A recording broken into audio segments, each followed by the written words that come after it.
1 बीघा? 1 बीघा है ना।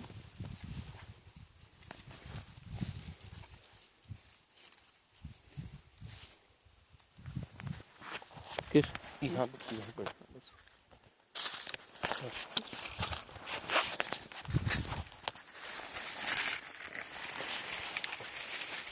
ये थोड़ा सा ये इधर रहोगे तो ये रुको, आप थोड़ा उधर जाओ, थोड़ा यहाँ रहोगे। हाँ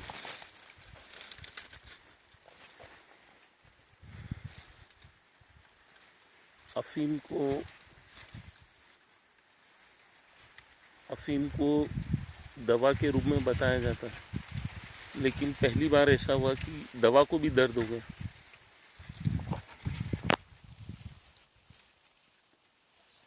पहली बार प्रकृति ने जिस तरीके से अपना रंग दिखाया, अफीम किसान बहुत बुरी तरीके से प्रकृति की मार से प्रभावित है। एक तरफ तो प्रकृति की मार, दूसरी तरफ केंद्र सरकार का आदेश। केंद्र सरकार ये कहती है कि इसको रोटावेटर से हकवाया जाए। अब ये जो खेत है, अगर इसको रोटावेटर से हकवाया जाएगा तो खेत के अंदर ही ये अफीम की संपूर्ण फसल रह जाएगी और ऐसी आशंका है कि ये जहरीले खेत हो जाएंगे। अगर इनको रोटावेटर से नष्ट किया जाएगा, किसान के द्वारा खेत में से इसको निकाला नहीं जाएगा, ये मिट्टी में मिल जाएगा।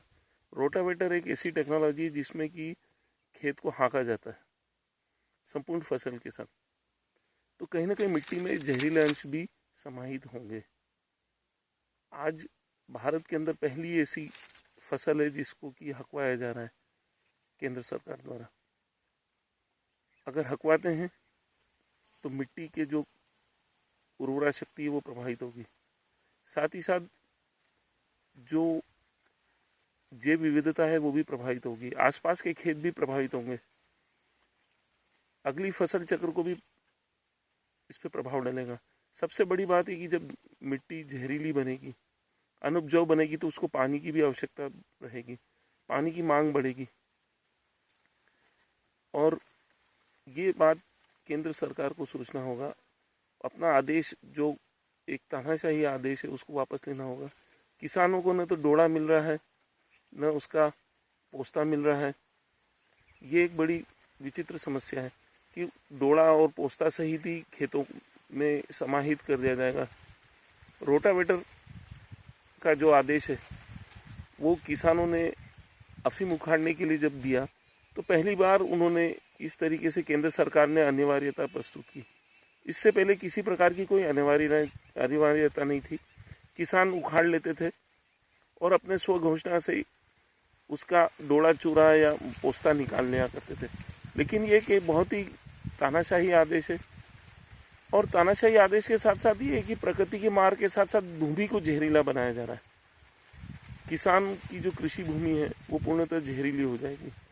आज खेत के अंदर अफीम के संपूर्ण फसल जो है उसके कण अंदर रहेंगे, वो मिट्टी में मिलेंगे। हालांकि किसान लोग ये जो अफीम की जो अवशेष बचते हैं उसको रोड़ी में डालते हैं, ना कि खेत के अंदर डालते हैं। आज छोटे छोटे जीव जंतु जो जैव विविधता से संबंधित हैं, आज ये सब जो एरिया है, जो भी जीव जंतुओं से रिलेटेड है, किसान खेती जो कर रहा है उसमें जानवर भी हैं, खेतों में चरेंगे, तो अनिवार्यतः किसी न किसी प्रकार का उसका नकारात्मक प्रभाव पड़ेगा और फसलें जहरीली हो जाएंगी। अगर अगली फसल ली जाएगी तो स्वाभाविक हो सकता है कि यहाँ पर उन फसलों में जहरीलापन आए। ये सब शासन को सोचना होगा, केंद्र सरकार को सोचना होगा, राज्य शासन को सोचना होगा, जिम्मेदार लोगों को सोचना होगा। अन्यथा मालवा क्षेत्र पूरी जो उसकी कृषि भूमि है, जहाँ जहाँ अफीम पट्टे दिए जा गए हैं,